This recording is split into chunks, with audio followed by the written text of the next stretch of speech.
Alors voici la création, la sculpture, la coiffure artistique que je vous présente et que j'ai intitulée The Universe Savior. Alors déjà je vais vous parler de chaque partie de la coiffure et je vais vous expliquer mes inspirations, la créativité, pourquoi c'est un lien avec le thème et également la réalisation technique, comment je l'ai réalisée. Donc comme vous pouvez le voir, ma coiffure s'articule autour d'une crête, d'une queue en locks et de tresses sur chaque côté. La crête, comme le concours recommandé de s'inspirer du livre Trop beau mes cheveux afro, la crête centrale est inspirée des femmes foulas, des femmes peuls, qui traditionnellement est réalisée par des castes supérieures. Donc, à cette crête, j'ai ajouté des ornements.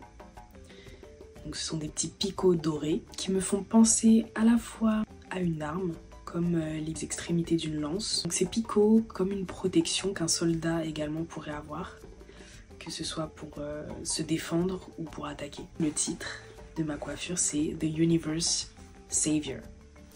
Savior, je le raccroche à soldat, sauveur. Pour moi, les sauveurs sont des soldats.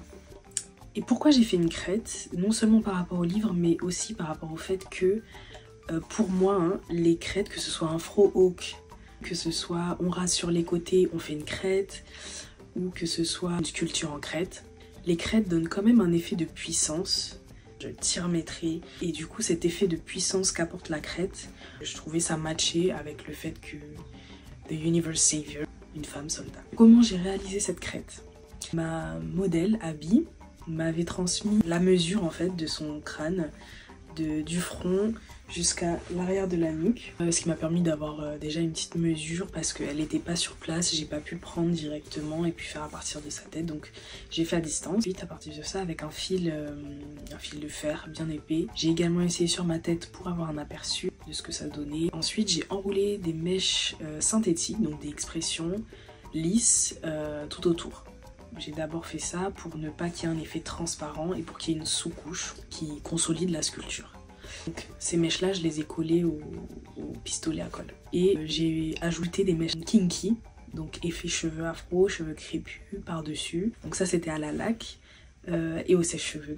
Ensuite j'ai mis les picots avec le pistolet à colle. Ensuite j'ai réalisé que cette longue locks, elle a plusieurs significations pour moi. Déjà les locks, elles ont été portées par beaucoup de peuples, que ce soit les Nubiens, les Égyptiens, comme le disait le livre également. Le livre disait qu'elle permettait de s'affirmer identitairement parlant, d'affirmer sa spiritualité, aussi son identité culturelle. J'ai choisi d'en réaliser qu'une seule et une énorme, donc d'une part pour qu'on voit que c'est une locks, mais d'autre part pour rappeler d'où viennent sûrement mes ancêtres, vu que je suis d'origine haïtienne, et le Bénin.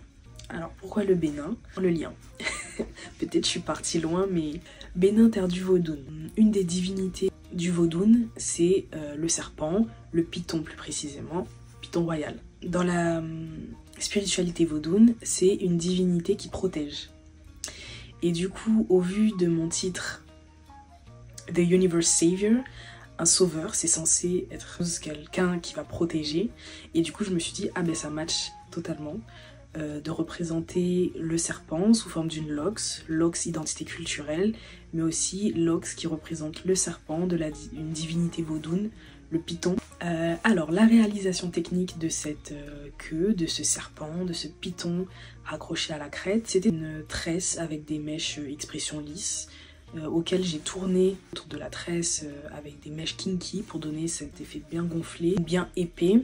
Et ensuite à l'intérieur j'ai passé un fil de fer pour pouvoir la manier comme je voulais. J'ai perdu la vidéo de la réalisation de cette locks. C'est pas grave, à la fin de ça j'ai collé les picots en ligne droite sur la locks. De part et d'autre de la crête, il y a des tresses nattes collées. Sans mèches, je les ai réalisées au niveau du crâne. Parce que je me suis dit que traditionnellement, il n'y avait pas de mèches. Mais pour donner un petit effet de longueur, à la fin, j'ai rajouté des mèches à ce niveau-là. Mes inspirations, ma créativité en lien avec le thème par rapport à ces tresses. Déjà, je suis quelqu'un qui adore tresser. Et les nattes collées font également partie de la culture peul. Donc dans la continuité ça matchait. Et de manière plus générale, dans la culture africaine, les nattes collées, on en voit partout dans plein de peuples africains.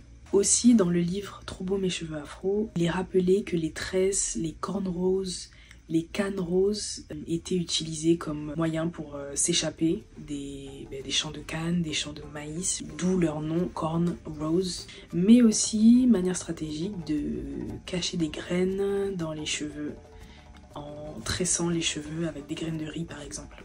Autre aspect qui fait plus, on va dire un peu imaginaire, enfin qui vient plus de ma créativité, moi je le vois, j'espère que vous aussi vous le voyez. Le dessin que j'ai dessiné en détresse, je voulais que le dessin fasse aussi un peu penser à un dessin de galaxie. Moi ça me fait penser à ça en tout cas. Et je trouvais ça pas mal par rapport de faire ce lien là avec mon titre The Universe Savior. Aussi aujourd'hui on voit ces nattes collées revenir en force.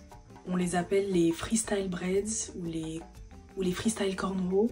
Je me suis dit ok, je mélange ça avec l'ancien de l'époque marron et le moderne d'aujourd'hui, qui est super joli et qui est hyper tendance.